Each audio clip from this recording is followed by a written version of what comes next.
Hi, everybody. It's episode 359 of PodQuest. Hey. It's Monday, June 28th, 2021. I'm Chris. With me is Druten. Hello. And Walnut. Hello. How you guys doing? It's weird recording on a Monday. It is. It feels kind of good, though. Like, Mondays generally, and I hate to say this, Mondays generally suck, but, like, actually having something on a Monday after work, it's just, it's weird, but it's also nice. Okay, Garfield.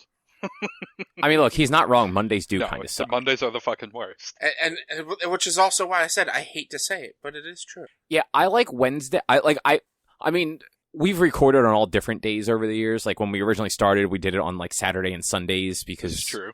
that is just when everyone was available. And I think at one point we were doing Monday evenings, weren't we? Fucking probably. I think when we got off of Sunday mornings, we moved to like Monday or Tuesday evenings, and somehow we just landed on Wednesday. Mm-hmm. Because I know, Rich, you before the world ended last year, you did something on Tuesdays, right? Like, didn't you go hang out with somebody for like Taco Tuesdays or something like that every week? Yeah, I used to go hang out with Sean every week and his family on Tuesdays for a while. But that was before. Or that was after we started on Wednesdays. No, but I was just saying, I remember a few times we were looking for another day to record for one reason or another, and you were just like, can we not do Tuesday? Like, I have plans. Well, it was also back when I had a lady friend I was seeing every week. Her days off were Tuesdays. So I would keep Tuesdays open because we would hang out. That is also a valid thing. Yeah, Sure is. But yeah, I kind of like Wednesdays because when there is a news thing, it's usually like Tuesday or Wednesday that it happens. Yeah. Unfortunately, there's plenty of things that happen on Thursdays, but everything happens on Thursday. I'd say like 8 out of 10 things happen on like between Monday and Wednesday usually. At least like the stuff that we would care about. It's usually like Nintendo Directs, which not that we don't care about those, but like those like streaming events are usually Thursdays, and frankly, like having the week to like go between them isn't a big deal. Yeah. But yeah, I mean, Monday's not a bad day to record, except when it's like 95 degrees outside. Mm-hmm. Yeah, I mean, my recording studio is in my living room, as you all know, so it's not that bad for me. But for you, Cobb, yeah, it's probably worse. Yeah, I mean, I have like my ceiling fan on, because when I replaced them last year, they definitely got, it's less noticeably audible than the old one used to be. And I have one of those tower fans that's actually really nice, but it tells you the temperature in the room. Right now it says it's 80 in this room. Yeah, so like, not great. But today is at least cooler than it will be by Wednesday. Yeah. So, because, yeah, I think it's I forget if Tuesday's one of them, but Tuesday, Wednesday, Thursday, I think it's like 95 or higher. Yeah, and then I think Thursday's where it breaks at the like later end of the day. Storms are supposed to come through, or is that Friday? So no, that's Thursday. Thursday storm's supposed to come through starting probably around 11 in the morning. But yeah, it's supposed to. Today the high was 92, but it felt like 99, I believe. Even right now it's 91, but it feels like 99. Yeah, I mean, at one point I forget what time it was. It was probably like 2 or 3 o'clock. I checked that, and it said the real feel was 100. Mm-hmm. So it was definitely it was obnoxiously warm today. Yeah, I was getting excessive heat warnings on my phone all day. So it's anytime it's that time of year.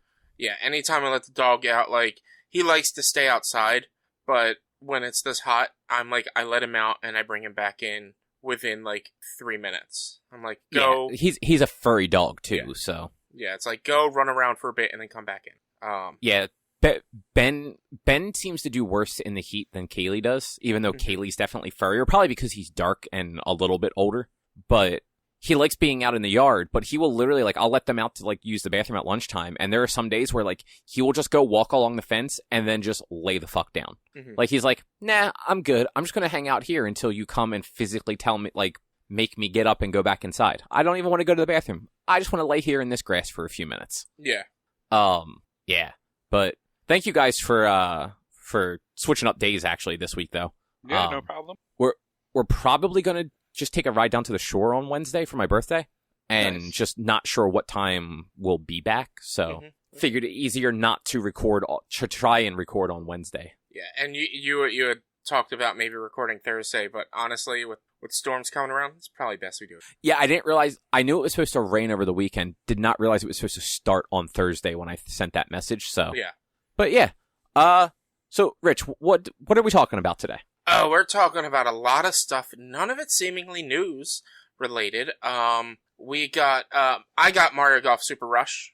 We're going to talk a little bit about Overwatch and how it's crossplay. That's really the only news item. Cobb, you played the Yakuza Judgement game. All three of us did the Monster Hunter Stories 2 Wings of Ruin demo. Druten, you watched Terminator 3 Rise of the Machines. Cobb, you watched Demon Slayer the movie, Mugen Train. I watched Godzilla Singularity Point, the anime.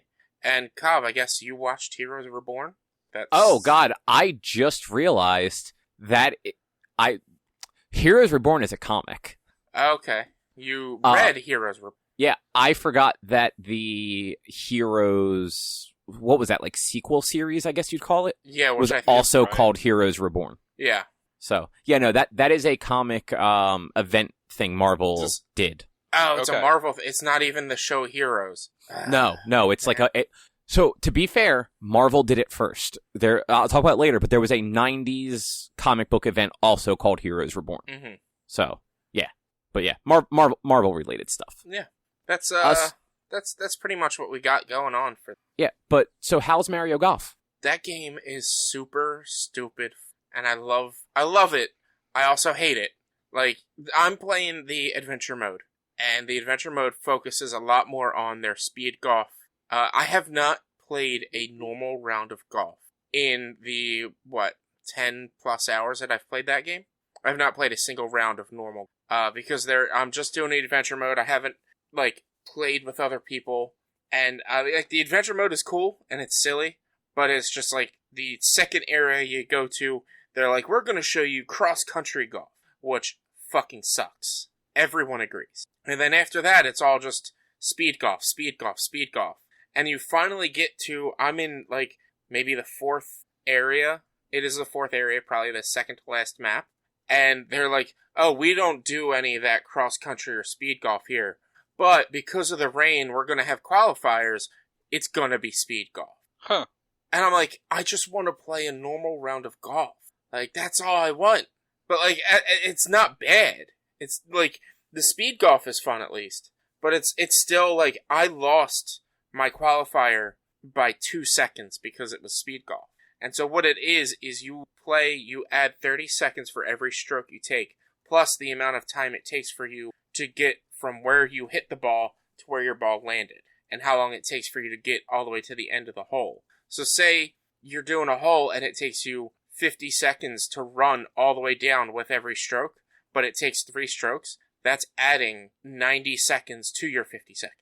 It's just... Okay. Yeah, so I was at the final hole of the qualifier. You get, I believe it was a half hour, maybe less, or maybe more. I know it was at least a half hour to get through to all 18 holes, I think. And I was on the last hole, my final stroke, I hit it, but the clock ticks under 29 seconds as I'm hitting it, and it just stops me right there, says that I do not finish, gives me a 15 because when you don't finish, it's triple the hole par, and says my time was 47 minutes.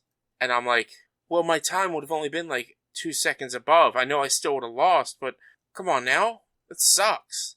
So now I have to go through that whole qualifier all over again. That's when I called it for that night. I was like, all right, I'm done. I just... I'm going to walk away now. I'm going to walk away. But, the golf, it's simplified to a point where it can also be challenging. There's no, most golf games, you have to hit the button multiple times. You have to hit it for your backstroke and then hit it for your front stroke, and you have to, match the bar and the lines and everything. This one, it's just a single button press to get it up to your power, but they more so want you to focus on placement in them. And so the bar, if you're on a slope, the bar will actually lean to the side because that's where the ball is going to go. So you need to then try to figure out, with wind and everything else, where to actually aim your ball and how hard to hit. And then there's actually some real mechanic to it. Oh yeah. There's some decent mechanics to it.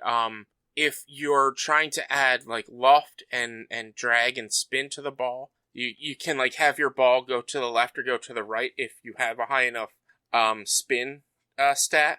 And that like it's weird because you can it breaks up your bar into like say 4 parts, and you can set how much like spin to the left or right or loft and drag to up and down to set your ball.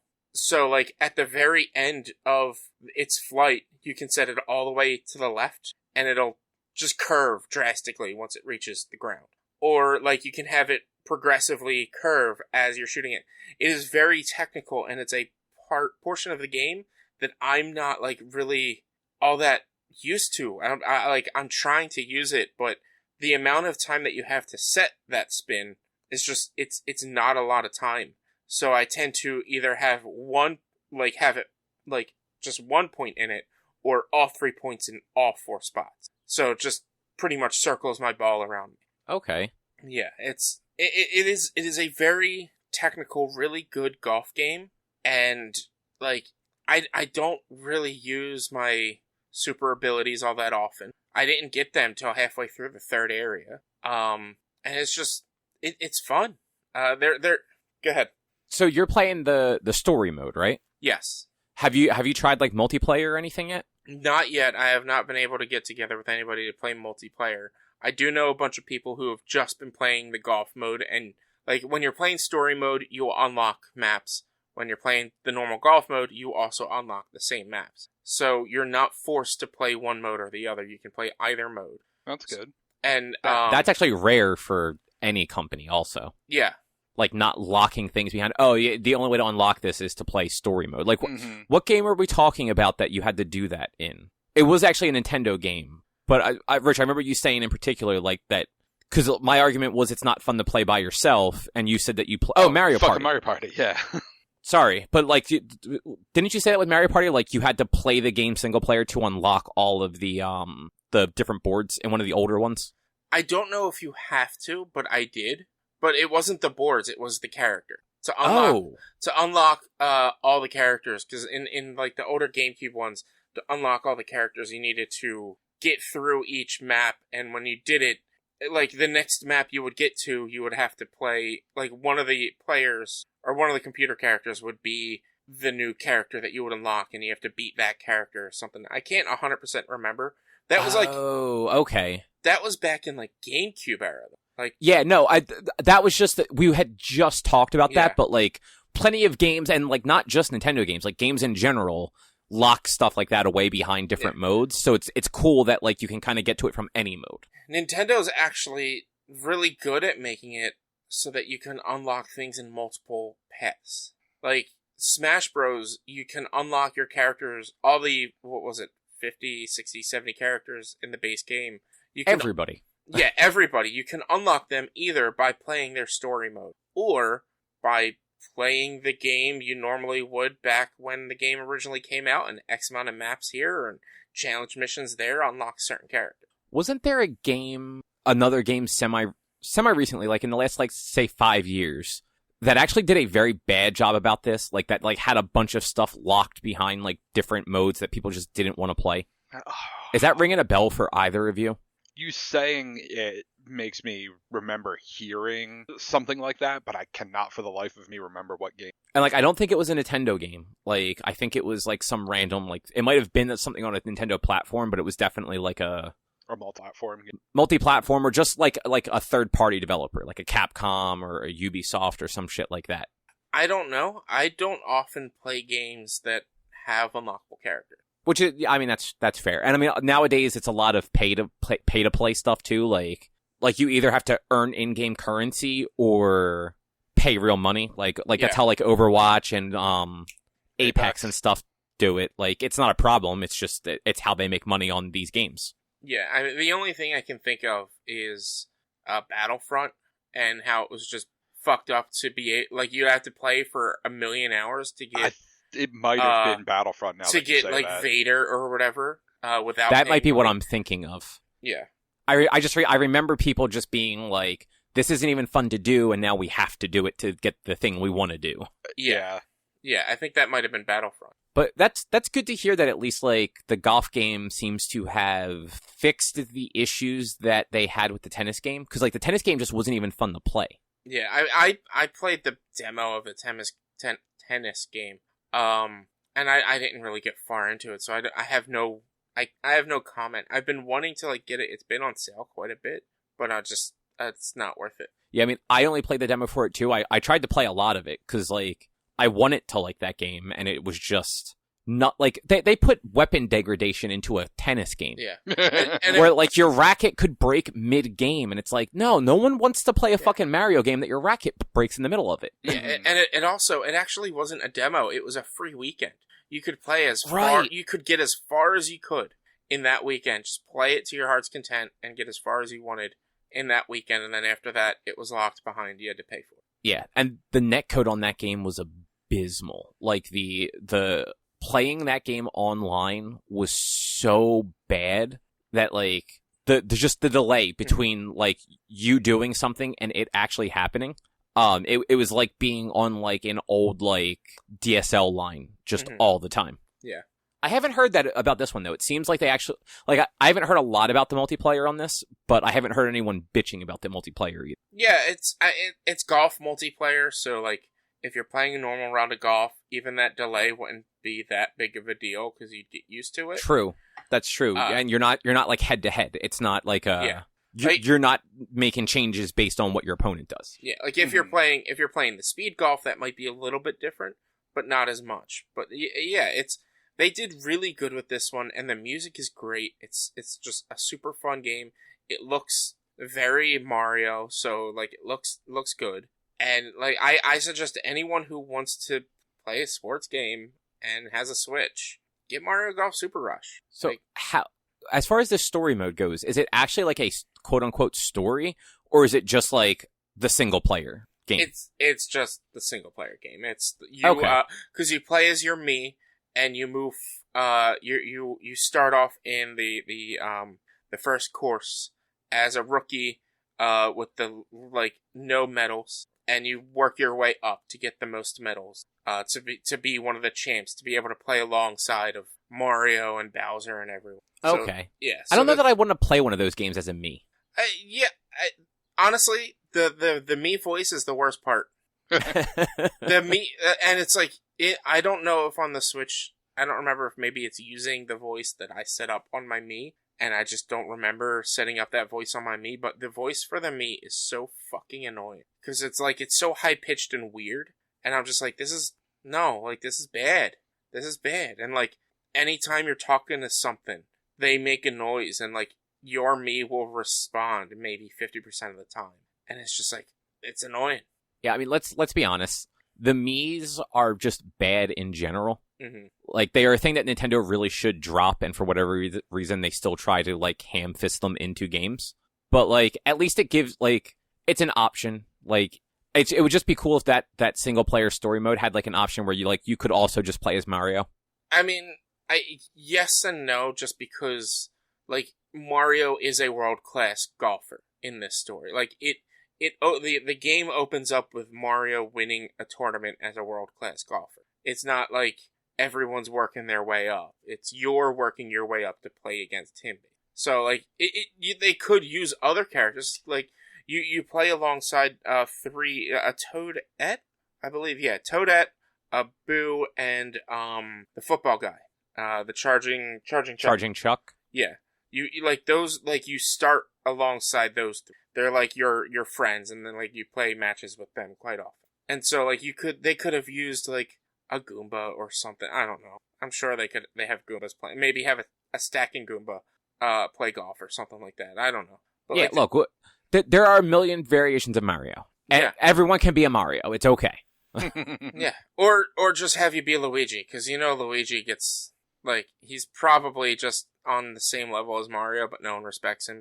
He's looked at as a rookie. But, I mean, I guess, like, if you're not playing the story mode, if you're just playing, like, rounds of golf, you could just play as whatever character, so... Yeah, I honestly, because I haven't looked in that mode, I don't know what characters you can play as. I know Mario, Bowser, Luigi, Wario, Waluigi, Peach, Daisy, Like, I know those ones for sure, but I don't know the rest of them. Probably the same cast that they have in every sports game. Maybe you can play as Boo, Toadette, Toad, and Charge and Chuck. But I imagine if they have character models for them, I would imagine they're available. Yeah. That would be kind of weird to only put them as like NPCs. Yeah, NPCs in a game like that, when those games are known as like the play. All the Mario Sports spin-off sort of games are like known for you can just play as like most of these characters, if not all of them. Mm-hmm. Yeah. And then I think one of the cooler things about this game is its level up system in the adventure mode. I was telling you guys a little bit about it.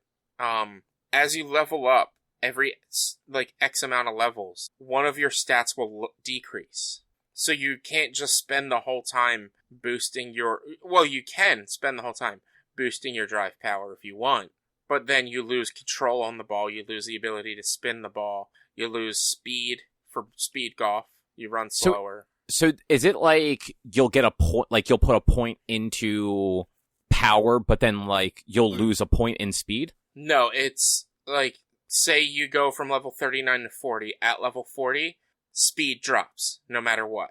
So you can either put that point into speed, or you can put it into something else and just let your speed drop.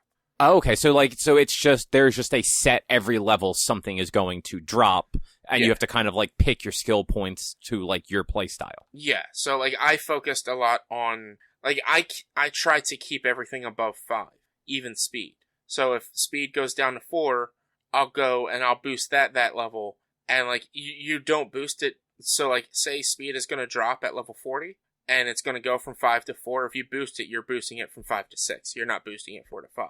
So, like, you're kind of giving it 2 levels, even though you're really only giving it 1. Because if you weren't boosting it, it's going to go down to 4. And now, like, do you only get 1 point per level for your skills? Yes. And are there levels where, like, a skill doesn't drop so that you can get some forward momentum on them? Yeah. It's like, probably, it's weird. Sometimes it's like every 3 levels. Maybe sometimes you get 2 levels in a row that drop something. It's like there is a set number, or there's a set period of when things drop. It just doesn't. I don't know when those are. I'm sure somebody has a graph online somewhere that shows exactly what levels everything goes down at. Oh yeah. If they don't have it, like, people come up with that shit immediately. Yeah. This game's been out for 5 days. Not even. It's up there. Yeah, I mean, that's like that Game Builder Garage game that Nintendo released, like, right before E3. Mm-hmm. It has no built-in way to share levels at all. So people have already... exactly. People have already come up with their own, like, website database to share and find levels. Yeah. Why isn't that naturally fucking in it? Because it's Nintendo. Like, they don't get the internet at all. And it's just like Mario Maker. The first Mario Maker had no internal way to, like, find things properly. You just had to get your 13-digit level code and, like, manually enter it into your Switch. Eventually, they had a Nintendo website after somebody else made their own website for levels. And then Mario Maker 2, they put, like, a shitty search in there, but it barely functioned. And now for this game, whose only purpose is to learn how to make games and then share those games, you can only share it with friends. So if you have no friends with that game, there's 0 point to own that game. Yeah. Didn't, at least in the first Mario Maker, like, once you played a level from someone, couldn't you follow that creator even in the first one?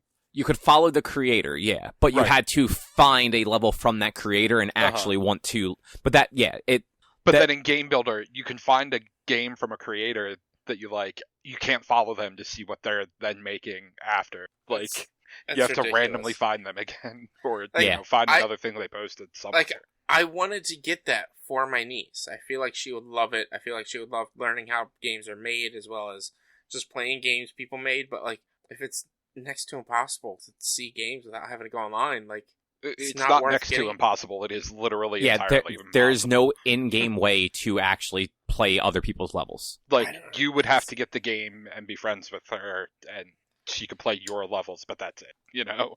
Yeah, from what I understand... No, it really is. From what I understand, there's not even, like, a random play the way, like, Mario Maker had, where you could just, like, play a string of random levels. Mm-hmm. It's just...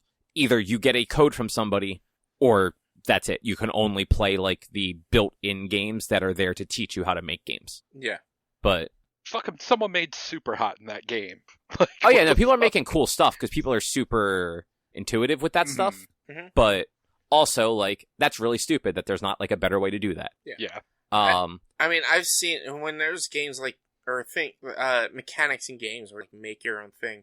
Like in No Man's Sky, I've seen somebody make a basically a large scale what is the game where you roll the ball up the up the ramp and it has to jump into the holes? Skee ball? Skee ball, yeah. Like somebody made like a large scale working skee ball game on their planet on No Man's Sky. Oh, wow. Yeah. It's nuts what people can do when you give them switches, basically. Well, that's yeah, something. Anything else you want to mention about Mario Golf though? No, it's a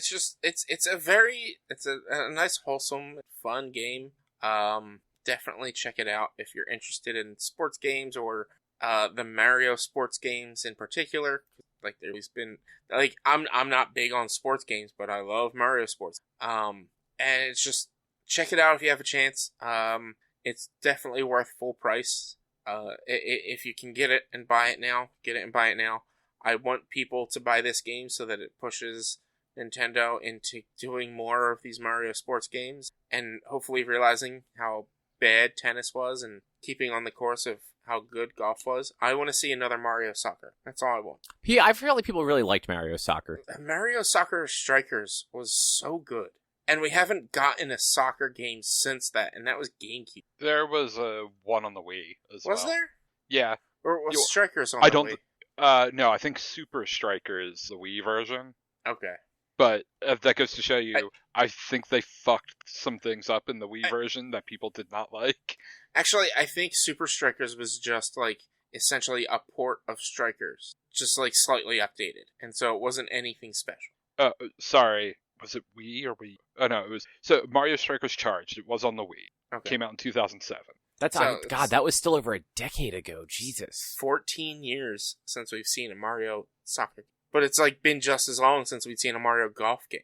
I think we saw more Mario Tennis games in the last 15 years than we have golf and soccer. Wasn't there... No, well, I mean, you're not... For console, yes, but there was Mario Golf on the 3DS, if I remember correctly. Was there? I think so. I don't think... I definitely didn't get that. Mario Golf game, let's see, 2014 Mario Golf World Tour on the... Yes!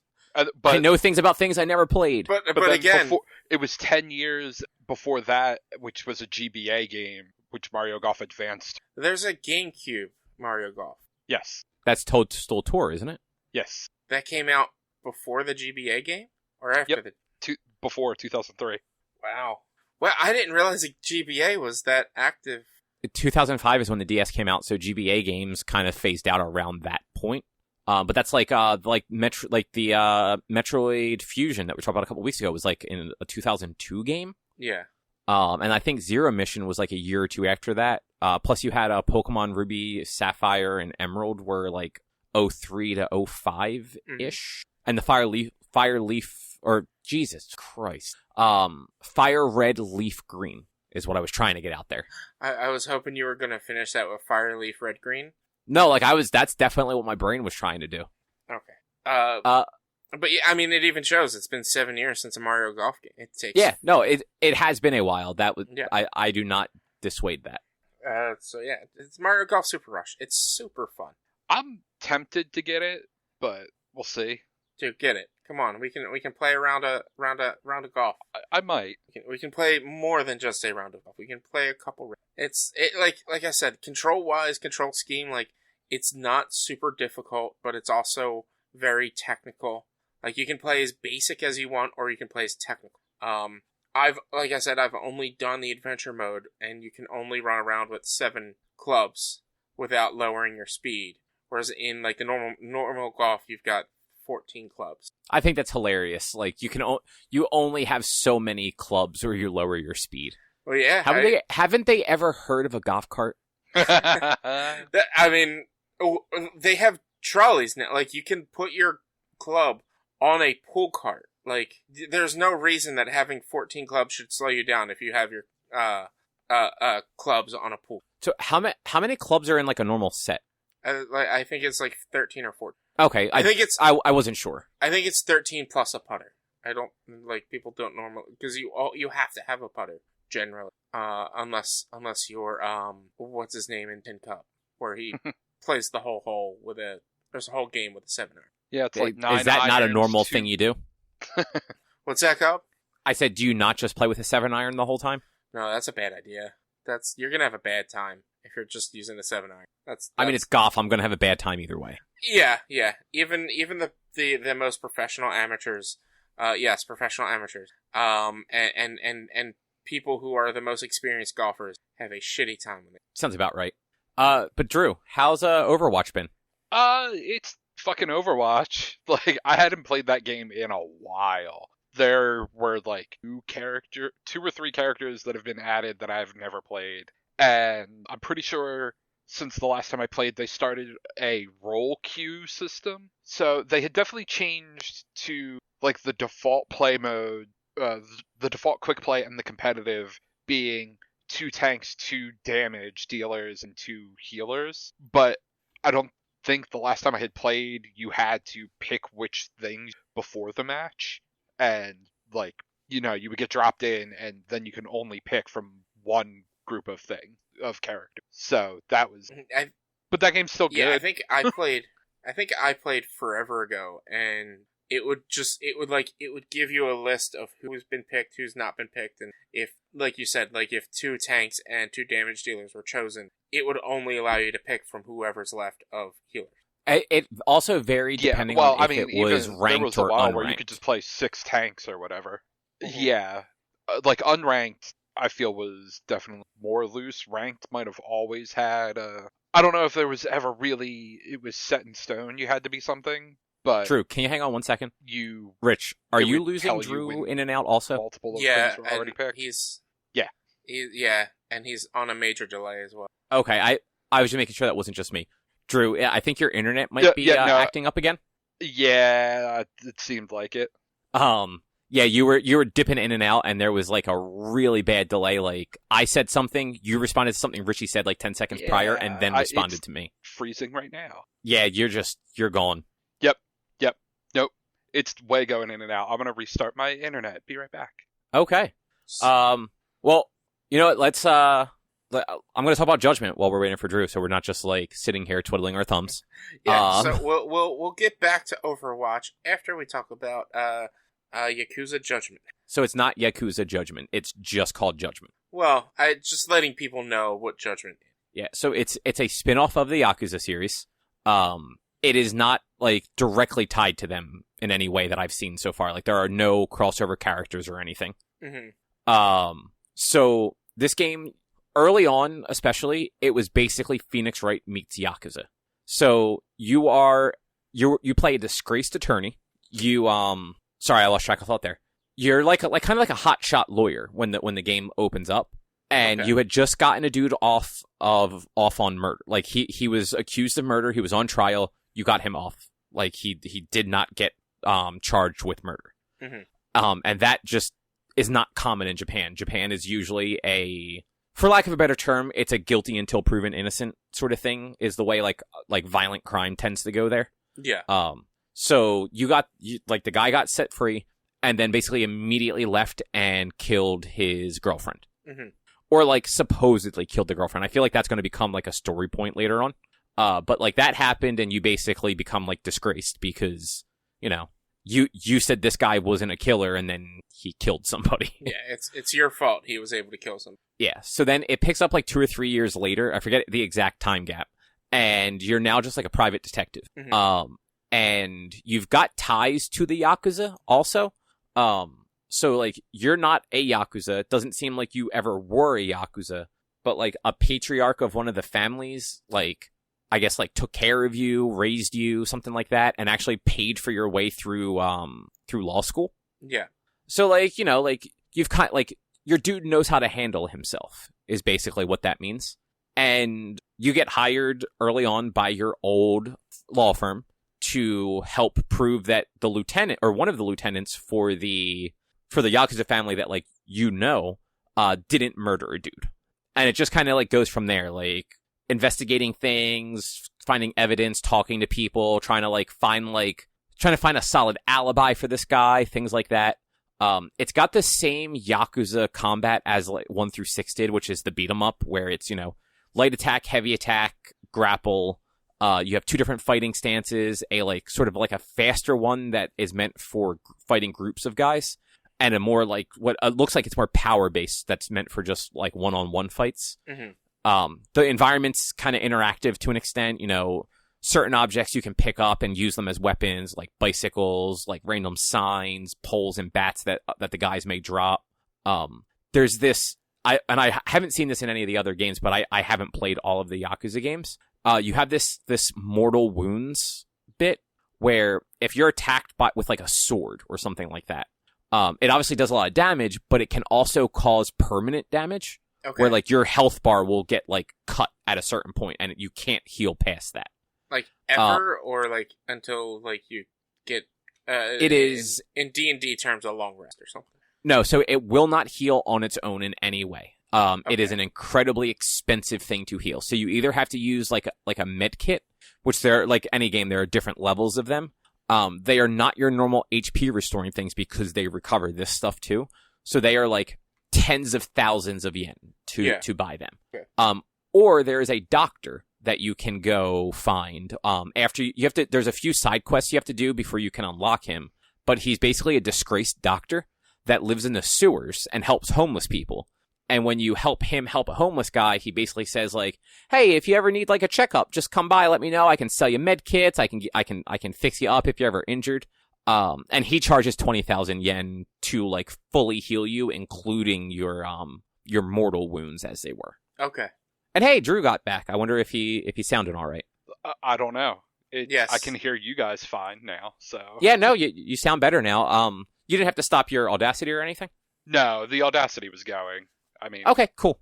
I walked away for a bit there, but because internet was restarting. Yeah, I'm just gonna make a note that it was around 40-ish minutes, so that I can go in and make sure that you don't have like a bunch of like random noises happening. Sounds good. I was just talking about Judgment while we were waiting for you to get back. Mm-hmm. So it's fun though. It's a cool game. I like the investigative side of it. So every once in a while, you have to go into like first person mode and actually go looking for clues in like different areas. Every time you. Sorry, go ahead. Do they have bat vision? No, it's nothing like that. You're literally just looking around. You focus in on things. If you find something, you hit A, and like it gets added to like you usually get like a checklist of things you're looking for. Yeah. So like it's not super hard to figure out, but sometimes it does take a little while to find like the right spot. Yeah. And there are some skills you can unlock that make it a little bit easier. But every one of these so far, there is a stray cat somewhere in the vicinity that you can also find. Okay. Nice. And yeah, cats are all over this game. For whatever reason, when I first turned it on and I like got to my office, there's a mailbox outside, and I opened the mail, and I spent about 10 minutes getting free items because I guess they just gave away a bunch of free stuff as like the game aged, and it's been out for like 2 years now, so I had 2 years worth of free items, and it was like healing items and these cool orb things that I'll talk about later. But it also gave me stuff I can decorate my office with, like some like statues and stuff like that. But also a bunch of stray cats. Okay. Yeah. Sure. Hear me out. The cats, final boss. So the cats are all just, I mean, it could be, but it's just weird. Like I have like 10 of these stray cats. They all have names. They all have individual names. And you can actually put them around your office. So, like, I have, like, 4 of these cats just kind of chilling in spots around my office all the time. Nice. Just like, why not, right? But yeah, so, like, cats are a big thing in here for some reason. I know, like, a dragon also has a, like, mission where you have to collect a bunch of cats that got loose. Yeah. So, it's not completely out of the question for them. It's, you're solving crimes that the cat Yakuza ended up, committing, and so... They're going to get you. I mean, you're not wrong. But yeah, so like it's got like that nice breakdown between like going around fighting people and then also like the story more than anything is you're trying to figure out, like what actually happened here. Like who killed people, who's involved, do they have alibis, like all this stuff. So it's a much more grounded main story than like the Yakuza games seem to be. Like it doesn't have as much over the top bullshit that those, especially like a Dragon was just, the whole thing was over the top bullshit. But in like a super fun way. This one, when I first started playing it, I'm about 7 hours in. The first like 4 or so hours in chapter 1, you're on a pretty straight track. Like you can't do it. Like there's no side quest to do or anything like that. I'm like, okay, this game is way less zany than the other ones. Then I started getting some of the side quests. One of them, and I actually made a note of this so I didn't forget to talk about it. You have to go catch the Panty Professor. God. Okay. So he's this creepy dude who steals women's underwear when they hang them out to dry with a drone. Yeah. He sniffs them after he gets them. And sniffing them gives him like a power up for fighting. Mm-hmm. Because why the fuck not? I mean, isn't that how life works? You tell me. You don't get power ups for sniffing panties? No. I've also never gone around sniffing panties before, so. Then how do you know? Just saying, you never know till you try. I mean, it sounds like Richie's done it, and apparently he gets power up. That's what I'm hearing. Yeah, it's that's one way to call it, a power up. Man, way to make it weird. Way to make it weird. Look, I almost said to you, why don't you go into your wife's dresser? I decided not to do that. Moving on. I like this game. I like the Yakuza games. Rich, I think you in particular would really dig these. I believe they're at least 1 through 6 is available on Game Pass. Mm-hmm. When you get your PC, if you're looking for something to try out, like check out Kiwami, which is the like quote unquote like current gen, because it was actually a PS4 Xbox One game version of the original Yakuza from the early 2000s. I think that was actually a PS Plus game. Oh yeah, you know what? It was. I think that one definitely was a PS Plus game. But then I know 1 through 6, 0, and Like a Dragon are all on the Xbox Game Pass, and I think all of them are on PC Game Pass also. Mm-hmm. But like they're stupid fun games. And Judgment seems a little more loose when it comes to like combat skill too. Like Yakuza Kiwami was rough, some of those fights. I haven't had any problems that were like, I haven't had a fight yet where I had to redo it because like the boss just had too much health and I just didn't have enough like skills yet. But it doesn't give you as much experience, it seems, either. Like there's a ton of skills to do, like skills to help you pick locks, skills to help you like be able to hold more liquor, to be able to smoke cigarettes better. I'm not even kidding. To be able to have more meals in your refrigerator because your landlord gives you free meals sometimes. Yeah, well, like smoking cigarettes is cool, so you need to add your coolness factor by smoking. And in this, it's kind of like a Metal Gear thing where like it like ups your like concentration or some shit while you're fighting. But then it's also got like your normal like stuff to give you more health, to give you higher attack, to make you faster at combos, like all those like little combat oriented stuff. Yeah. But you don't get a lot per fight or per like thing you do, but there's just a lot of things to do, so you can accumulate a lot. It's just slow going. You're not leveling up after like a boss fight and going in and like getting a bunch of perks. Like you're kind of going in and be like, okay, I got 12 SP from that fight. I now have enough that I can pick a lock a little bit better. Yeah. Okay. Yeah. And I will say, like, I know I mentioned it last week, I want to say. The mini games in this that are like things that are usually one of those like, this game has those things too, haven't been bad so far. Any of the tailing missions, like they're super forgiving with like how close you can be and like how much it takes for the people to notice you. And there's even some skills that make it even harder for people to notice you. There's a lockpicking mini game that is actually like lockpicking. Like you actually have to gently use the analog stick to move the pins into place. And if you move the pin too far too fast, it resets all of them. Okay. I think that was one of the Fallouts. You had to lift the pins a certain way or something like that. I can't remember. Yeah, it's just nice that it's not like random button presses or, like it's actually something doable without any sort of like quick reflexes. Like it's just like all right, you just got to take your time and pay attention. Yeah. But yeah, it's a fun game. It's like 2 years old, so it's usually on sales places. I think it just regularly goes for like $40 now. So it's definitely worth checking out. Awesome. Yeah. Drew, do you want to get back to Overwatch that we got sort of interrupted from? Yeah, we can jump back to Overwatch real quick. They added crossplay, so I've gotten to play with a friend who has a group that plays on Xbox, and actually got to play with an old friend of ours. I was playing with Aaron Ryder the other day. Nice. Oh, PC. really? Yeah, like literally the first day it had crossplay. I like went and booted it up, and right after I got on, he got on. Did he really just drop out again? He did. Did I? I can. Oh, fuck. Oh man. He did. God damn it. Oh, and he like dropped all the way out. Like he went dark on there. He when he comes back, he might end up just like dropping out for the episode. We can come back to this next week if he wants to. Yeah. But let's switch it up and go to Demon Slayer next. Okay. This way, that works. if he has something to say about Monster Hunter, he's here for. Yeah, no, that makes sense. Because I honestly know he's not going to have anything to say about it. Oh, yeah, no, he'll give no fucks about this. So Demon Slayer, the movie Mugen Train, just came out.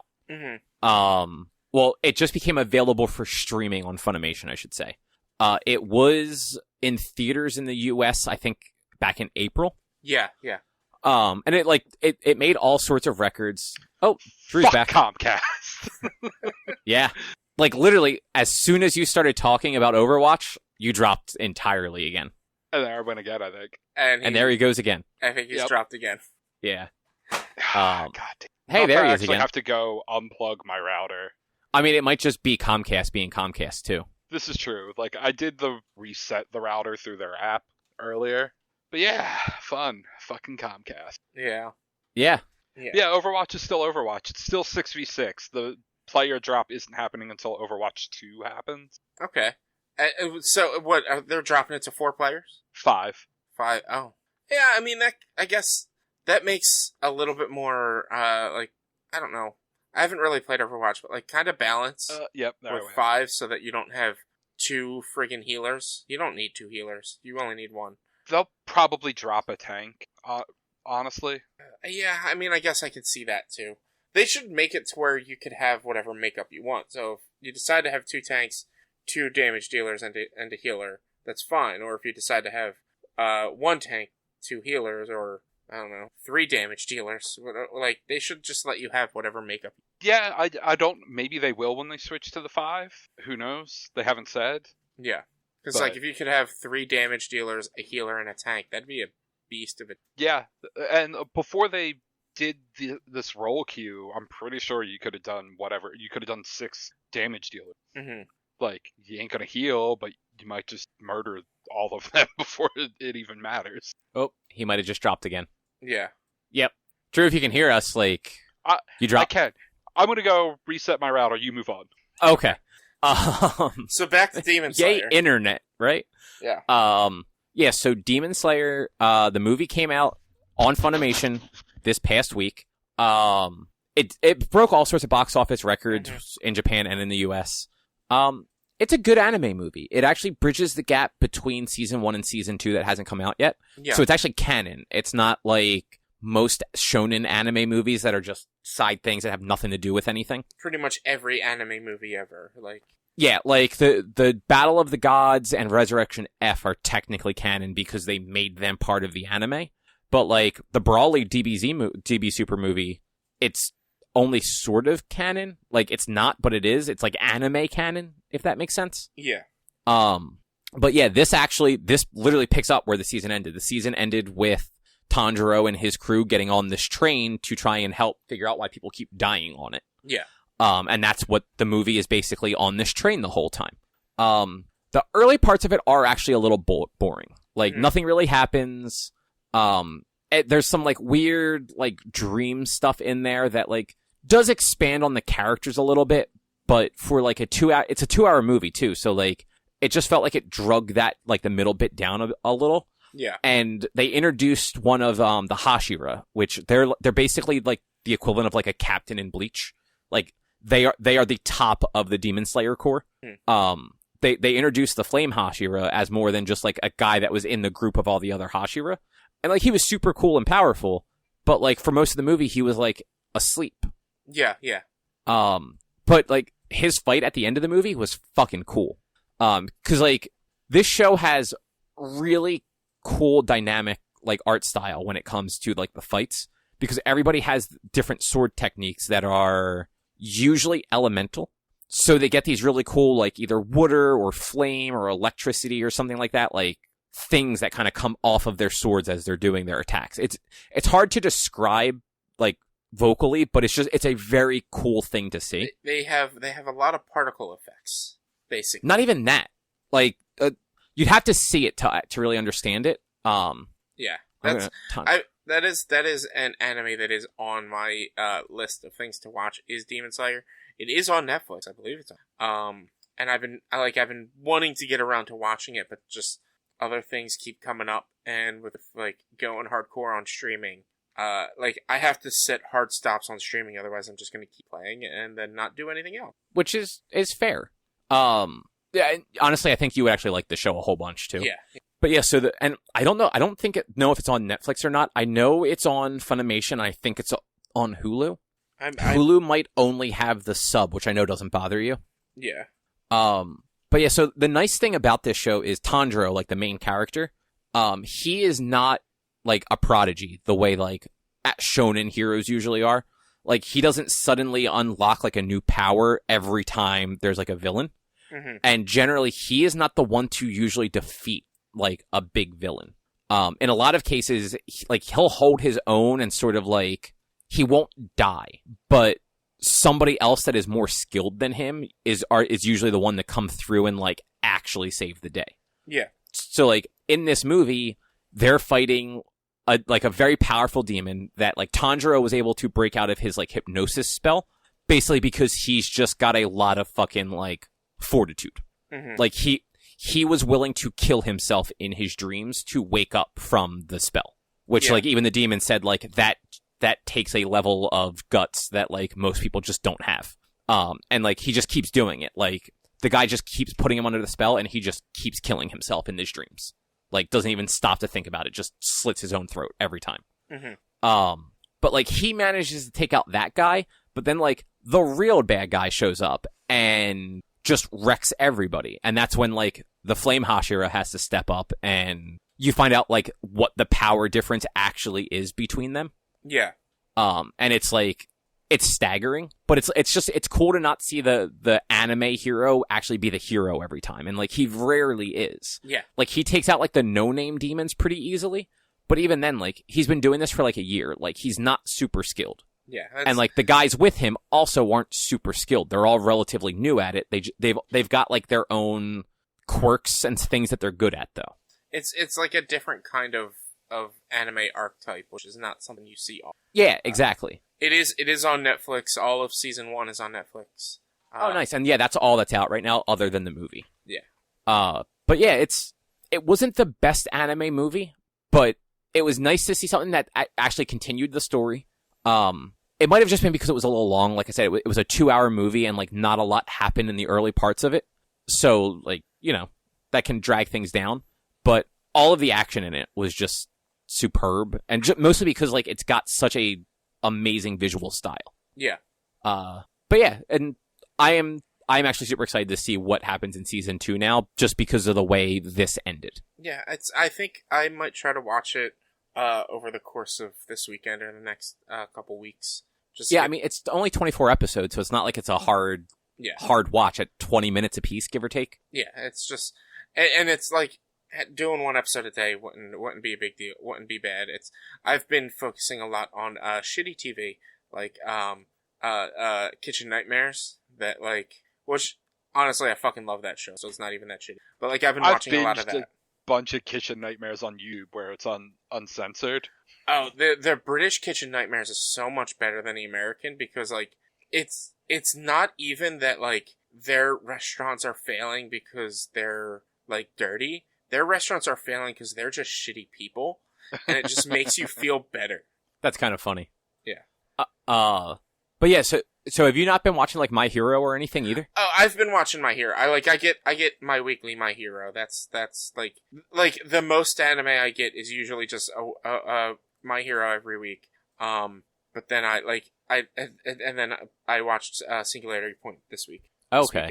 Yeah, because My Hero has been very good. I like people were down on the training thing, like the cross class training, but I thought that was just fun. The first couple of episodes for the cross class training was boring. It was slow. Like they focused too much on matches that sucked, and then they put too little focus on the matches that everyone wanted to. But like, I almost feel like that worked because it lets you learn a little bit more about some of like those Class B characters. Yeah. But then it also like the Bakugo fight is the one that you like is one of the ones that you want to see. Yeah. And it's over in like less than an episode because that motherfucker just doesn't take prisoners. And like, not only did he not take prisoners, he actually worked as a team, which like even the douchey kid from Class B was just like, wait, what do you mean he's working as a team? Yeah.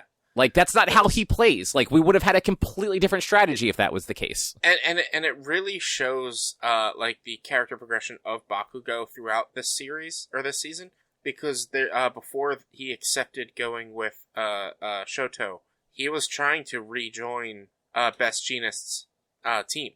Yeah, so, I am not that, so the anime is not that far from me, because we watched dubbed. So, the last episode that Erica and I got to watch was the one post-training where like Deku and All Might and Bakugo have like their talk in the room, and Bakugo tries to literally murder Midoriya to get the powers to come out of him. Yeah. And then Bakugo and Todoroki get their provisional licenses at the end of it. Yeah, so your next episode is Christmas. Yep. Which I honestly thought that was a great episode.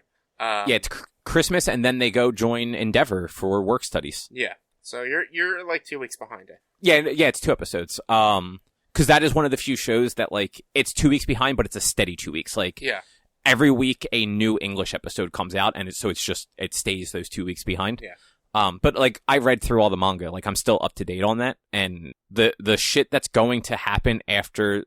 So they actually swapped arcs. This Endeavor arc is actually supposed to happen after the next arc. Yeah.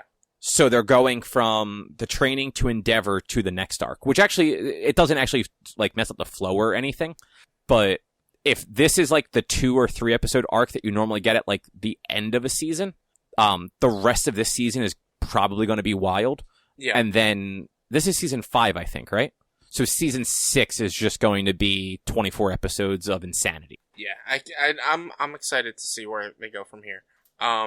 Unfortunately, Druten might have dropped again. Might be. No, he's here. I'm back now. Okay. We'll see. Literally, it said VoIP issue. Yeah. Druten was dropped and trying to reconnect. So while he's here, you know what? Let's go to number 6. Let's talk about Terminator while he's here, and then we'll. Yeah, that makes sense. So, Drew, you hurt yourself, you hate yourself, you watch Terminator 3: Rise of the Machines. You know, it wasn't that bad. No, it's not. It's not nearly as good as the first 2, and it's extraordinarily campy. Mm-hmm. Like, there was a scene where they basically replicate the evil Terminator driving a large vehicle chasing John Connor from Terminator 2, where the TX is driving this big crane truck and has a big like wrecking ball crane attachment thing on the one end, and Arnold grabs onto that at one point, and then he gets smashed into a fire truck going the other way, and it makes like a cartoon like frying pan hitting something. Mm-hmm. And I was like, wow, really? It just like it has that level of campiness that just does not fit. But yeah, it's been a long time since I've seen that one. I just remember not liking it at all. Yeah, no, I can definitely see why people wouldn't like it. Yeah, like I watched it. I enjoyed it. I thought it was. I mean, it broke time travel yet again because that's all Terminator does. But it works, and it's not a terrible movie. But it just I agree. It has like just some level of campiness to it. That super tonally does not fit in a fucking Terminator. Yeah. Yeah, I honestly prefer the alternate reality path where John Connor just becomes like a shitty little racist douchebag, and his brother, the Incredible Hulk, has to put him on the right path. So, American History X? Yeah. Okay. Yeah, well, American History X is a way better movie. Yeah, it is. I mean, American History X may be better than any of the Terminator movies. I mean, they're different movies. I can't say that's not true. Like, they're just very different movies. They are. Never seen it. Oh my god. It's a very good movie, Oh my Rich. god, it's so good. Yeah. It's probably one of Edward Norton's best movies, if not his best movie. Yeah. Do you know what it's about? I'm pretty sure all I know is like Edward Norton's like a neo-Nazi. Well, he's a reformed neo-Nazi. Okay. Yeah, like he goes to prison, and like basically learns that like racism isn't good, and like if you want to not just ruin your fucking life, like just get along with people. Mm-hmm. But his little brother starts getting tied up in the groups that he used to be in, and he's trying to stop him, save him from going down the path that. Okay. Yeah, and his brother's Edward Furlong, who played John Connor in T2. Yeah. So, but yeah, Terminator 3. Ugh.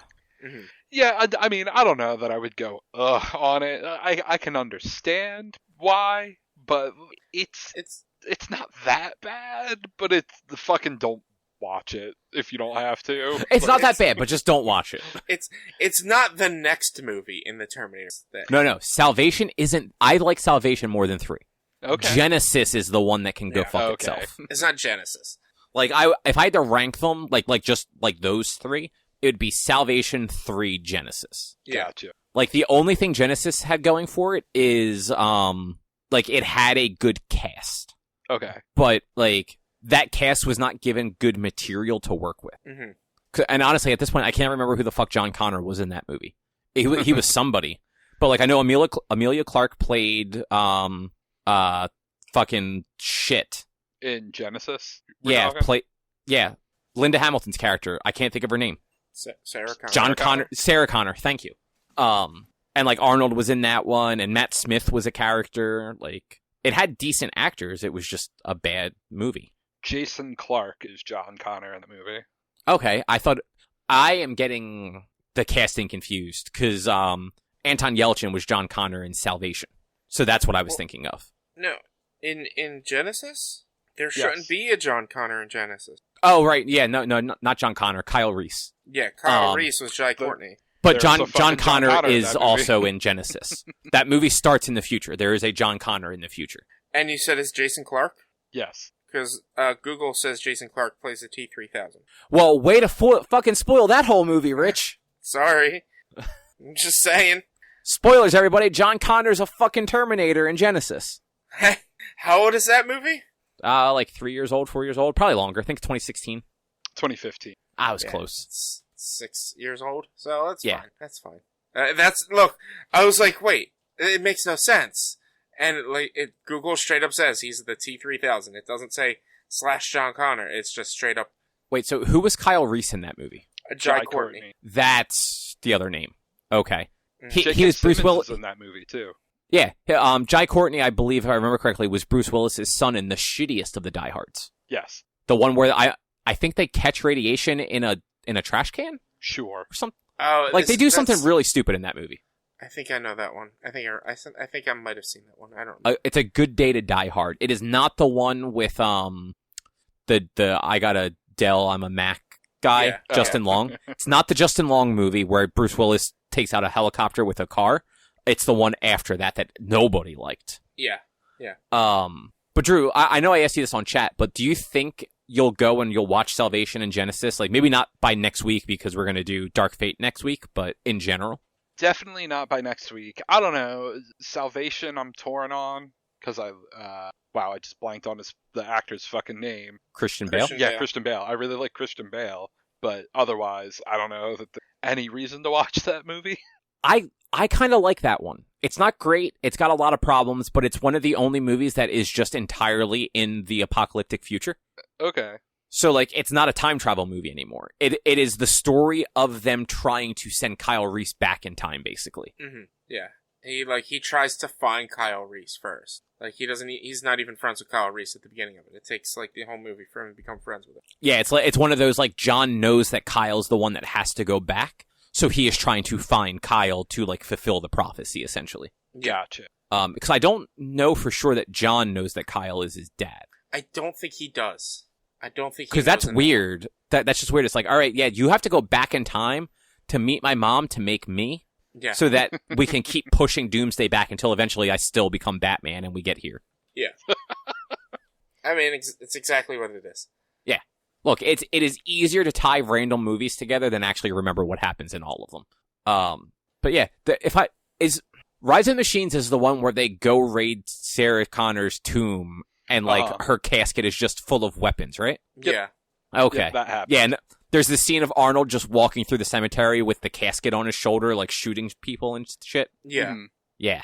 Well, he's shooting at to stop the cops from shooting him. Like, after he has like a fucking minigun and is just shooting at them, but then does a scan and it says no humans injured, and he's like gives a nod like, good, I didn't kill anybody. Oh, great.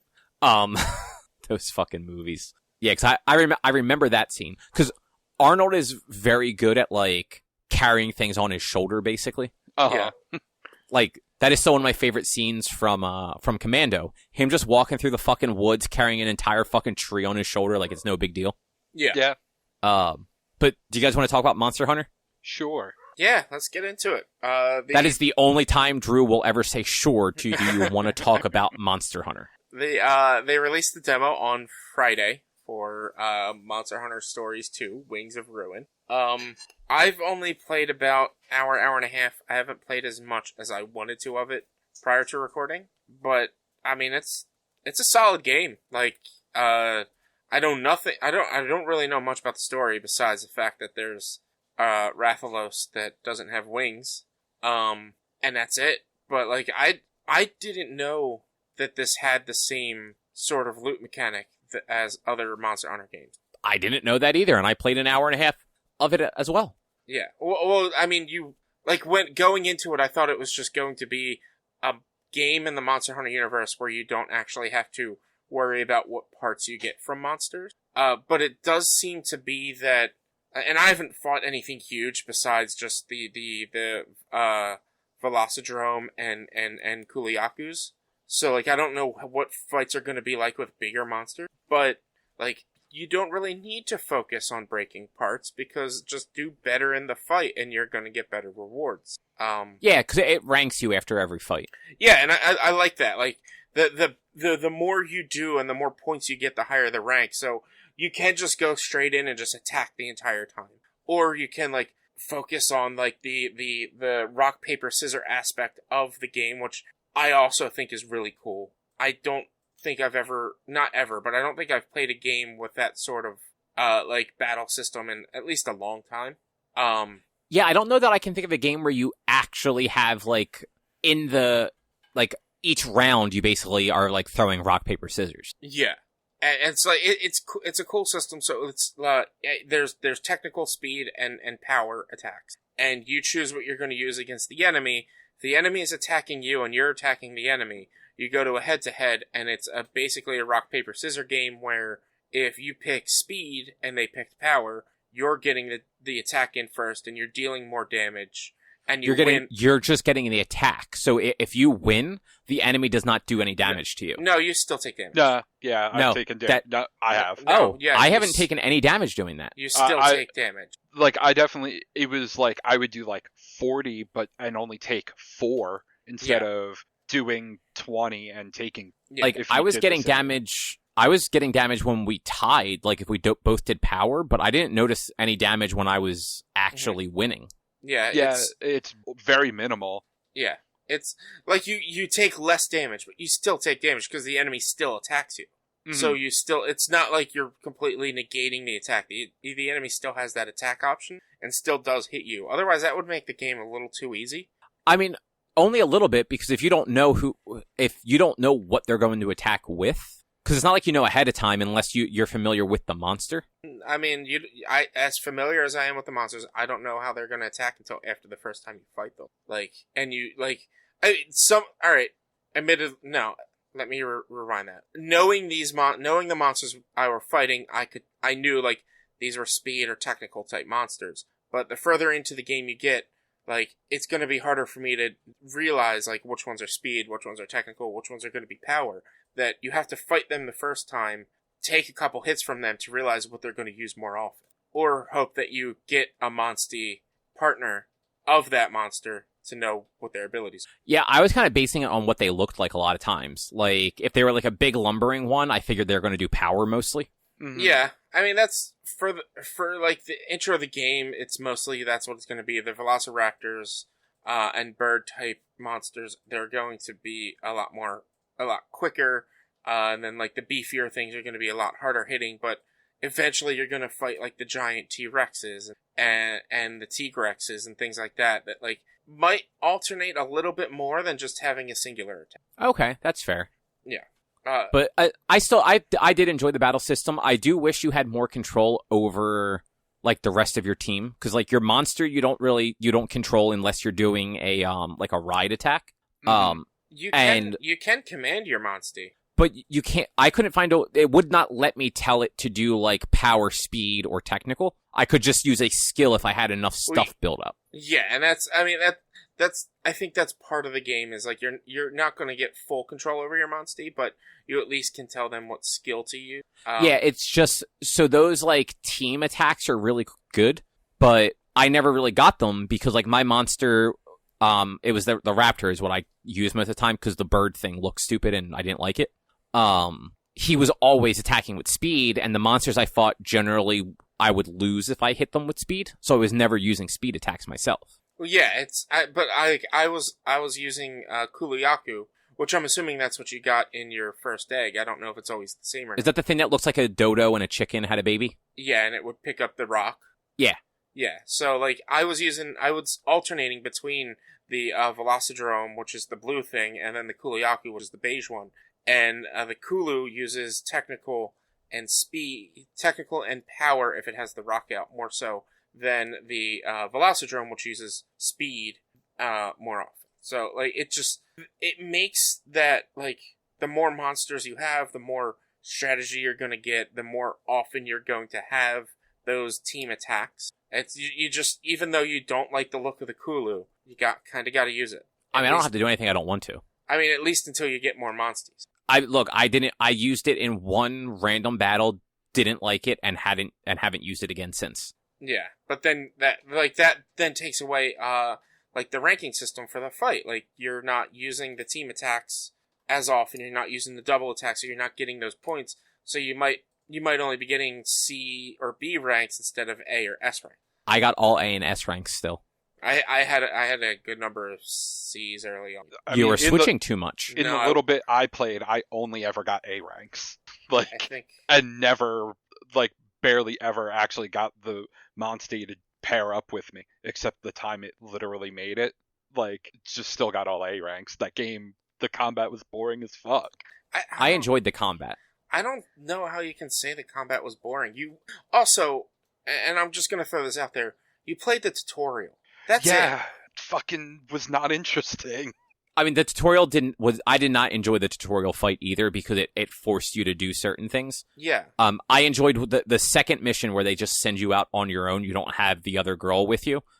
Aside from the cat thing that's just super annoying, I found that one way more interesting because I could do what I wanted. I could go fight random things and, like, try different stuff out. Nothing was, like, locked behind, like, we'll get to that eventually. Yeah. You can't click on that menu yet. Yeah, I fought a Kulu, and I probably shouldn't have. I was under level. I was able to kill it and finish it, but there were a few rounds where we were touch and go, and I had to heal myself round after round after round to keep up. So it's like you played the literal tutorial of the game, and the tutorials of any game you ever play are always stupid. Yeah, but not all of them. Like, you at least get a general feel for the game, and I did not like anything about that. I mean, I honestly didn't think you would like anything about it. Like, it is definitely not your type of game. It is definitely my type of game. It's just, some of this stuff was just off enough for me that, like, I don't necessarily want to drop $60 on it. Like, what do you mean? What was off? So, like, I don't really like, so far at least, I didn't really care for the story or, like, the writing itself. Like, the story seemed like it could be interesting. The writing was just a little too childish for me. And, like, childish might not be the right word, but it's the best one I can think of at the moment. I also didn't think the game looked very nice. Like, it's very vibrant and has, like, pretty colors and stuff like that. But it definitely looks like something they were originally developing on a different console that they just kind of, like, up-resed. It for sure they were developing it for 3DS, for sure. And that's kind of what I thought based on the first one being a 3DS game, and like it doesn't look like a $60 game to me. Mm-hmm. And I'm not into it enough to want to spend $60 on it. Mm-hmm. But it's one of those games where if I see it on sale for like $30 and I'm not playing anything like particular at the time, especially nothing on my Switch, like I'd probably grab it. Yeah. I'm not gonna say it's the best. I'm not gonna say it's the worst. It piqued my interest enough to where, like, maybe in a month or so I might get it, whether it's on sale or not. Just sometime down the line. I just got Mario Golf. I don't want to get another game right away. And like, there's a bunch of other stuff that I want to play at the moment. Plus, with getting a new PC, there's a lot of things going on to where, like, right now isn't the time for this game, but there will be a time for me for this game. So I'm going to keep my save on. I'm going to beat the demo and keep my save and wait until I get the game, probably August, September, sometime down the line. Yeah, and like it had charm to it. Mm-hmm. Like the combat was, I enjoyed the combat. I like that sort of like rock paper scissor mechanic. Yeah. I like that you can swap weapons out mid battle if like something's just not working out for you. I like the level of customization you have to your character, and the fact that you can go back in and like change certain things after the fact. What, like how they look? Yeah, like it's not a super detailed character creator, but like it's enough to make a unique character. Yeah. And you can go into your house and actually change your hair and armor stuff like after the fact. Well, your armor, you're gonna be changing as you play, because you're gonna be getting new armors and upgrading and stuff like that anyway. Do you know if that actually reflects on your character? I didn't actually get any new armor to. I went and talked with the blacksmith, and it will change the look of your character. Okay, yeah, I talked to the blacksmith, but nothing. I didn't have enough money at that time or items to upgrade anything. Yeah. So I just couldn't do anything. I'm like, well, I'm doing fine with this, so I'm just going to keep going with this. But if you highlighted over the armor, it changed what your character looked. It changed. Oh, I didn't notice that. Yeah. So like it gave you the what's the word? It preview? Showed the preview. It gave you the preview of what the armor looked like, and that's one, I guess, good thing about this game as opposed to a normal Monster Hunter is you need to make the armor set, not the armor pieces. So if you want the bone armor, you just need to make the bone armor. You don't need to make the legs, the waist, the gloves, the chest, and the head. So it was all one armor set instead of each armor piece. Which is definitely nice, because I would definitely drop off of ever doing armor if I had to do individual pieces of it, because I don't care about that stuff. Like, that stuff is in no way fun to me. I mean, it depends on how in-depth the skills would get with those, but like it is very basic with what they're doing with it. Like, each armor has a skill, and then has a strong defense against an element and a weak defense against an element, and it was very. Like, I was reading it, me knowing Monster Hunter, I knew, like, what each of the symbols were and everything. And I was like, this works for an RPG style. Especially an RPG style where you still do have to collect, parts to make these armors. Also, I don't know if either of you noticed, you can speed up the fights. Yeah. No, I turned mine up to, like, level 2 just to make them go a little quicker. Yeah, I didn't realize that till, after work when I was playing. And you could set it up to 3, and so I set it to 3 just to see how fast they go. Go a lot faster, but you miss out on like some of the animations. So I used the tag team ability, the rider ability with my Kulu, and I didn't get to see what the actual animations were for that ability. So I used it again my next fight, but turned it to 1 just to see it for one time, and then was like, all right, I can put it at 3 again now.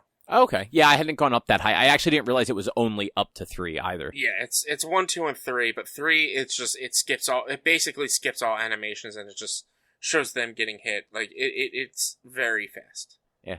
I will say, like, because I had no money or really, like, items to do any of the armor, I didn't really spend any time looking at them. Mm-hmm.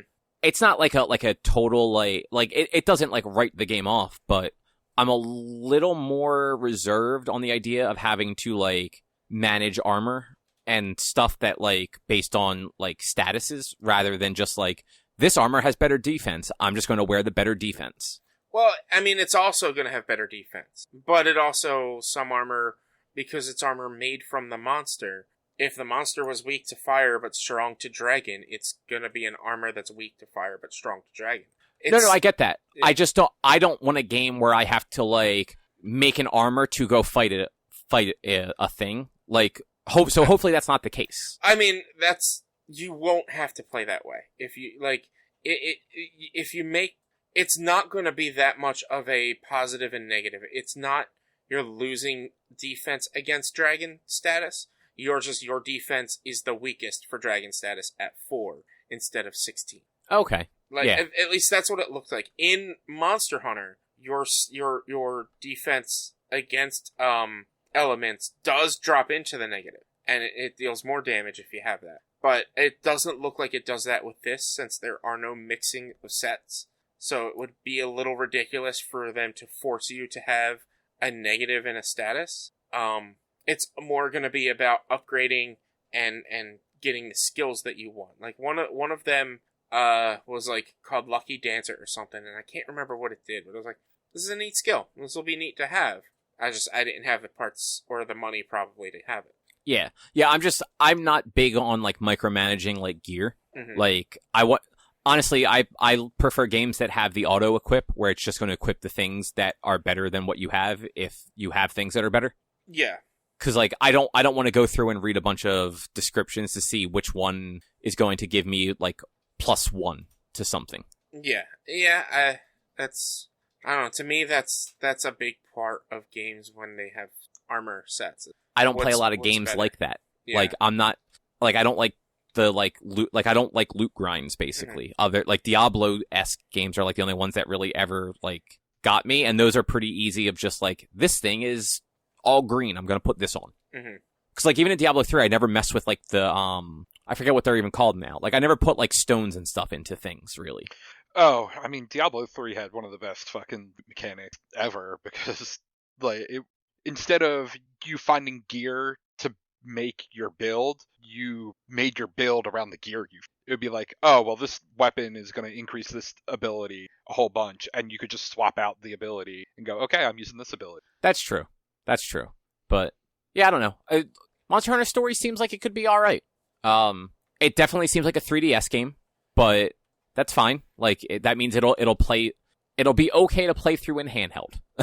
And I've heard nothing but good about the original stories. Heard the story was good. I heard gameplay and everything. Like, it was all good. I've never heard bad about Monster Hunter Stories. So, like, it keeps me positive about this one. That, like I said, I'll probably get it sometime soon. Probably by, like, September, October. If it does go on sale before then, I'll get it even earlier than that. But wait till Black Friday would be like $25.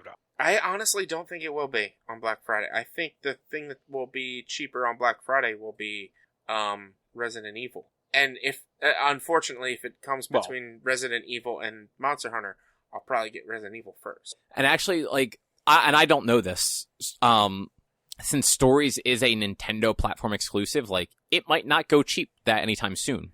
Because, like, Nintendo stuff doesn't usually get, like, good sales, like, for a while. Even third-party stuff, like, it tends to be, like, a year before it really starts to dip low. Yeah. So it's kind of like a wait and see at that point. Yeah. But anyway, Rich, how was your return to Weekly Kaiju?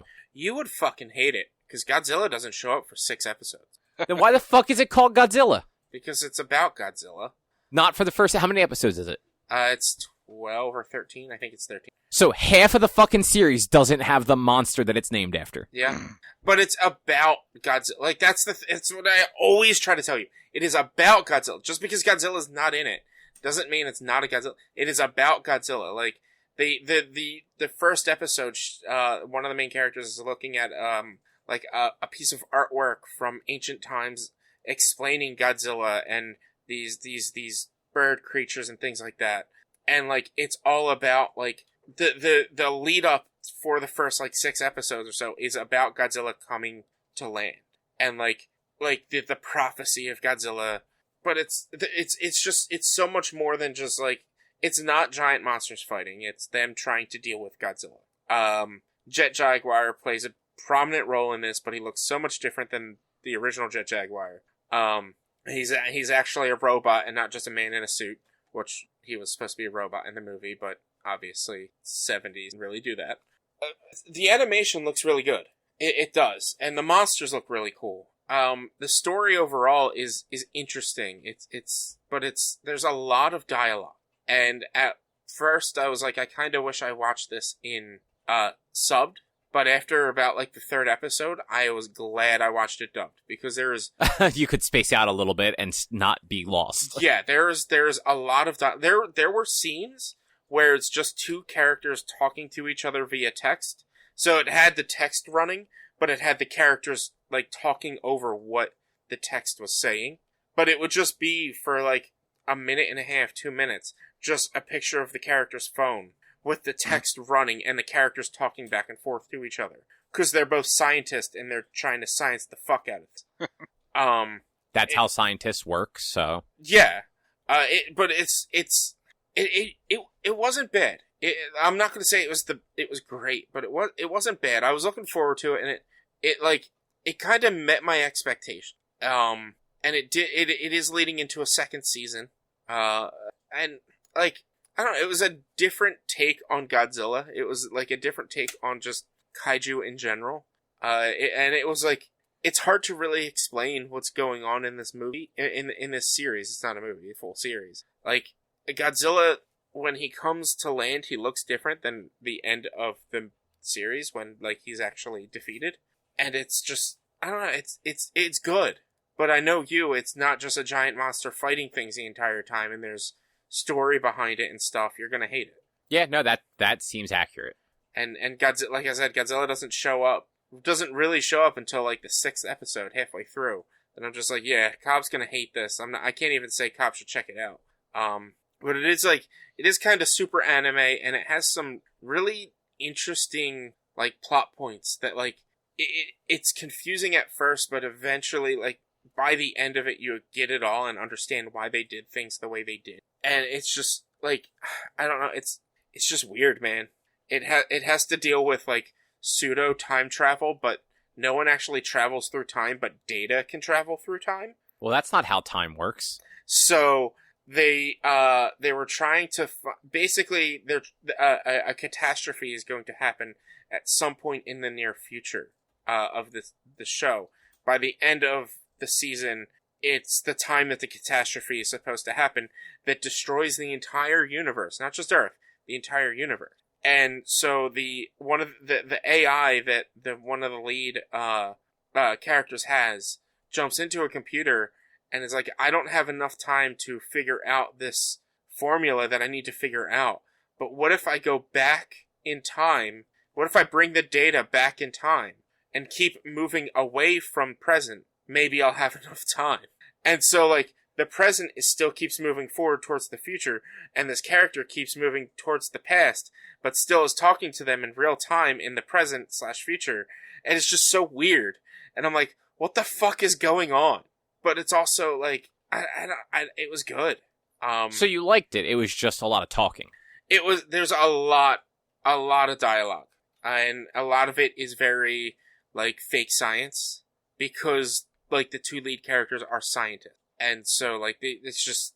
Whereas the lead character should be a fucking 80-foot fucking lizard monster. He's way taller than... I don't know. I just grabbed the fucking number. I don't know how big Godzilla is. I don't really remember how big Godzilla is. But I'm just saying. It's called Godzilla. It should star Godzilla.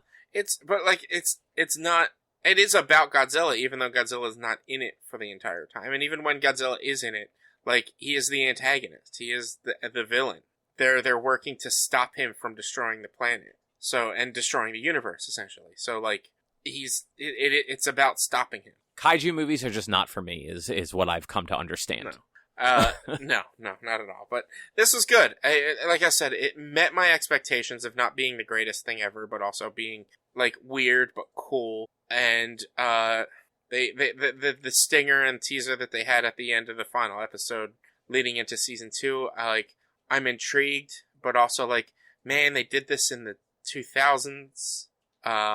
Do we really have to do this again? So this is a new show. Newer show. It's a newer show, but basically at the end of the last episode, since you're not going to watch it, spoiler alert for everyone else who might watch it. Since you're not going to watch it, I'll just tell you. At the very end of the last episode, so they had Godzilla bones from the past that that a scientist had. They had bones of a Godzilla from the past that a scientist had stopped in 50 years ago. So in like the 60s, it's probably supposed to be 1954. Well, no, because this show takes place in the 2030s, so it would have been like the 80s. But they had bones of a Godzilla skeleton that at the very end it shows a scientist who went missing, that everyone was presumed dead, to be alive, overseeing the building of Mechagodzilla around the skeleton of Godzilla, which is what they did in the 2000s Mechagodzilla movie. Man, they need to come up with better ideas. Yeah. No, it's going to be interesting to see what they do. Is there anything else you want to say about it? No, it was good. If you like Godzilla, you might like it. Are there any other Godzilla things like on the horizon right now, or are you pretty much tapped out of them? That's it, unless you can count Son of Kong, which, I mean, that's not even in production yet, so... So it's going to be a while before there's any more kaiju on your plate. Yeah, probably. That's fair. You have done a lot of that stuff over the last year. When I originally started the viewing of all the Godzillas, I didn't realize, when I originally started the viewing of all the Godzillas, the Godzilla vs. Kong wasn't supposed to be out until 2 weeks ago. And so it all would have fell in place that I would have watched them all in order, ending with Godzilla vs. Kong, without having to watch extra movies or anything each week's. And, having watched, those animated Netflix ones one at a time, it would have all fallen in place that by this weekend I would have just finished Godzilla and started Godzilla Singularity. Oh, wow, that's kind of funny. And then, Godzilla vs. Kong moved forward, so I had to watch 3 movies out of place with Kong, Godzilla, and Godzilla, King of Monsters. And then Godzilla vs. Kong, I watched 2 weeks in a row, I watched 2 movies. And then I watched those 3 Netflix animated, CG animated Godzilla movies that, took it would have fit perfectly. And I'm kind of bummed out at it. That's understandable. Yeah. Well, we got one final thing. It's a thing that, unfortunately, you guys aren't going to care about, but Marvel just wrapped up their, summer event thing for this year, which was Heroes Reborn. Was Mohinder in it? No. Okay. No, none of those guys were in it, unfortunately. Did they save the cheerleader to save the world?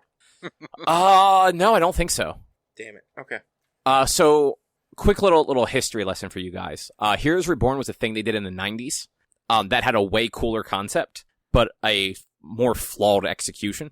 Mm-hmm. In the 90s, a bunch of the core heroes were nearly killed by Onslaught, which was the darkest sectors of Magneto and Professor X's psychics made flesh. Mm-hmm.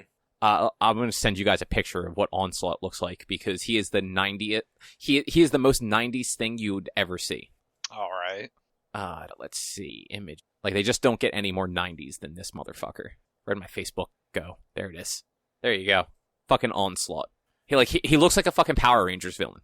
Oh yeah. Yeah. He's definitely a Power Rangers villain. Yeah. So yeah, he almost killed all of the heroes. So Franklin Richards, being a fucking demigod, just kind of takes all the heroes and puts them in a pocket universe off to the side that he decided to create, where they all basically get rewritten as more modern versions of those characters, essentially. Mm-hmm. It's kind of like what they would end up doing a few years later with the Ultimate Universe, only rather than rewriting their core universe like they did in Heroes Reborn, they just made a separate timeline for all of that. But Tony Stark became a teenager with an attitude and shit like that.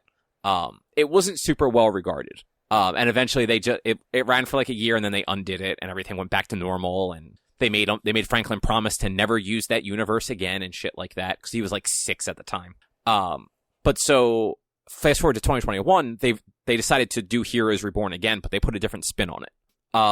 So it's I want to say it was 5 issues, and then an issue called Heroes Return, plus some tie-ins that kind of fell off to the sides. Every issue was standalone for the most part. So Marvel has this group called the Squadron Supreme.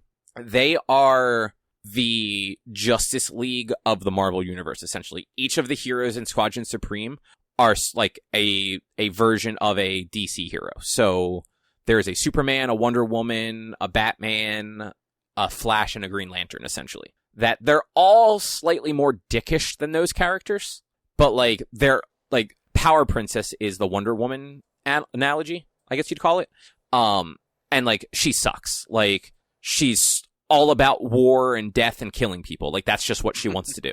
Hyperion is the Superman take on that. He also kind of sucks, but he's more of like, you guys both watched The Boys, right?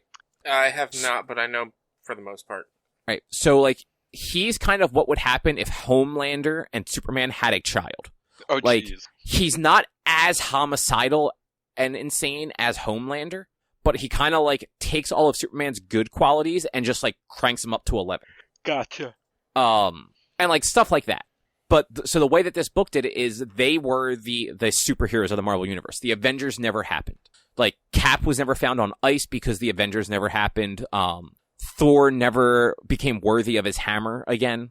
So he's just like a drunk, like travel, like in a bar in like Norway or something like that. Mm-hmm. The only hero that remembers what happened was Blade, the fucking vampire hunter. Yeah.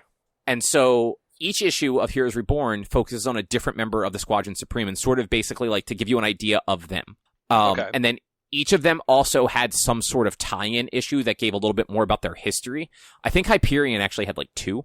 And then there were a few tie-ins that focused on like characters that were part of the Marvel Universe, but like a different take on them. Mm-hmm. So like they had a Miles Spider-Man, they had Miles, Kamala, and Sam, which are Nova, Spider-Man, and Miss Marvel in like main continuity, as like 3 different heroes that were like that idolized a member of the Squadron Supreme, basically. Like Sam, rather than having the Nova helmet, got a piece of, I forget what his name is, but the Green Lantern equivalence power. Like shit like that.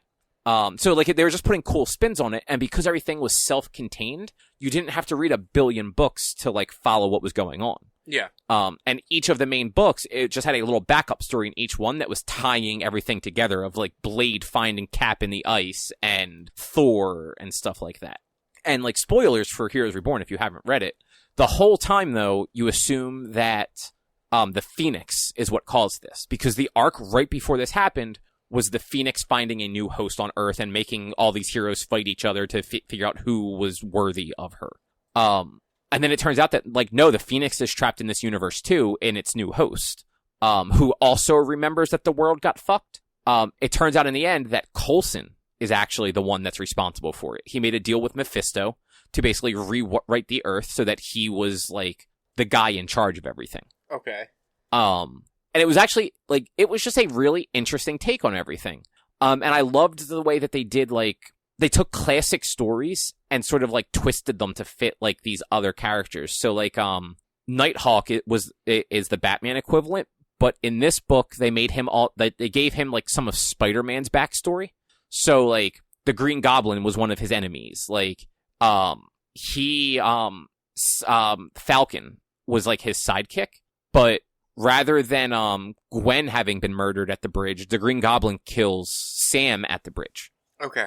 Like stuff like that, which I just thought was really interesting. And they'd occasionally have like little like, I don't know if you guys would know what I'm talking about, but in comic books they'll occasionally have like little editor's notes that's like they'll put an asterisk next to something and be like, see issue 212 of such and such for like the full story. Yeah, they would do that occasionally. They'd be like, see issue like 110 of like the Amazing Nighthawk to see how like what they're talking about right now. Like just like little things like that where like those books never happened. So like, and they even did in one of the Hyperion books, it was supposed to be like the issue was supposed to be something that happened in the middle of like a longer running series. And at the end of that book, they had a fake letters page of people like that, of like fake letters about like, I've been reading this book since issue like 100. And like, it was people being like super shitty. Like, I don't really like the way that you're handling Hyperion's relationship with such and such. Mm-hmm. Like they kind of like went that extra mile to kind of like make it like its own thing. Like it's always been around, because that's what they were trying to make it be for that universe. Like that those heroes had always been those heroes. Mm-hmm. But yeah, like I think overall, as far as like a Marvel event goes, like they did a really good job with this. They made it interesting to read without having to read a million fucking other books. It didn't interrupt any ongoing books, or like not even interrupt. No ongoing series had a Heroes Reborn tag at the top where like suddenly one of their issues was tied into Heroes Reborn. Yeah. It was all its own thing. It like only the Heroes Reborn books and like their tie-ins. It just simply replaced the Avengers book for 2 months. So it's just there was no Avengers for 2 months, which isn't a big deal. So like you didn't have to buy a bunch of extra stuff if like you weren't reading those books already, which is nice, because that's usually a super shitty thing that both companies do when it comes to crossovers. It's like, oh yeah, well if you actually want the full story, because we don't give you everything in the main series, you've also got to buy all these other tie-ins off to the side that are actually part of like ongoing stories. So you really have to buy like the 2 issues before this for that series too, and like the 2 issues after for the like the full vision of it. Yeah. I think the only thing that they kind of fell on, like that they stumbled on in this, is the wrap up, because it's just 1 issue wrap up. So it's Heroes Return. It's the Avengers get back together basically. They fight the Squadron Supreme. They undo this reality and put it back the way it was. And it's just, it happens a little too quickly and conveniently. Like, it would have been nice if there was just 1 more book to, like, wrap that up, rather than just one and done in that 1 issue. Yeah. Because, like I said, like, the other 5 books weren't really that overarching story. They were these standalone stories about each of the members of the squadron. But some of the twists they made to, like, other characters were actually pretty cool.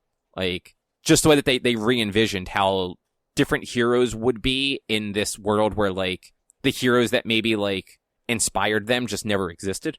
Yeah. Yeah.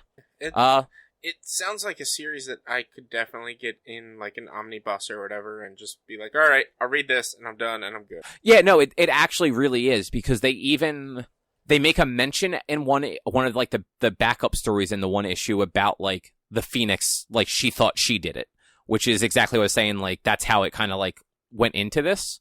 But because everything's so standalone, like you don't really, like, you know who the Avengers are. That's all that matters. Like, yeah. you know who they are, and you kind of know, like, how they came together. Like, they introduce the squadron through each of these issues, so you don't have to know anything about them going into it. And even, like, all of those tie-in issues, they're retelling like, it's different origins for characters. They are not the characters they were before. So, like, It's not like reading a book about Miles is actually about that same Miles. It's a different take on him. Yeah, it sounds like they finally did something good for once with a crossover. Yeah, I mean, series. What was that one from a couple of years ago? War of the Realms, I thought was pretty good, but it was also one of those ones where it had too many tie-ins. Mm-hmm. But like the main story was good on that one. This is, I think, one of the first ones where it's really just the core story, and that's all that really mattered. Yeah. So, you know what? Actually, the Venom thing, the King in Black was similar to that. Okay. It didn't really hit a lot of other books.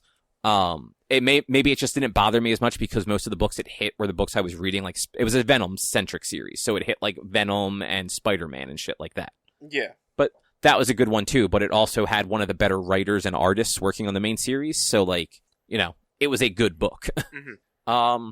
But I think that's probably a show. Yeah, that sounds about a show. All right. Yeah. Well, in that case, we'll be back next week with some more things to talk about. But if you want to find more of our content in the meantime, you can head over to www.one-quest.com. You can also help us out by supporting us at patreon.com/onequest. If you can't support us there with dollars, though, you can always go to your favorite podcast platforms, rate us, review us, subscribe to us. Those things all help a whole bunch. We are on Spotify. We are on Apple Podcasts, Google Podcasts, Amazon Music, Stitcher, all the different places. You can also find us on social media, facebook.com/onequestonline or at @1_quest on Instagram and Twitter. Our YouTube channel is youtube.com/onequestvideo. And you can always send us an email to social@one-quest.com. And Rich, are you going to be streaming this week? Yes, twitch.tv/b_walnuts. When are you putting this up? You're going to put it up on Tuesday? I'm probably going to wait till Thursday. All right. Then the rest of this weekend, I might be streaming. I might not. We'll see. Because it is a holiday weekend in the United States. But check out twitch.tv/b_walnuts. Try to stream at least four days a week, Monday through Friday, and then maybe once. Nice. And yeah. Other than that, we'll be back next week with something else to talk about. Thanks for listening. Bye. See you. Bye.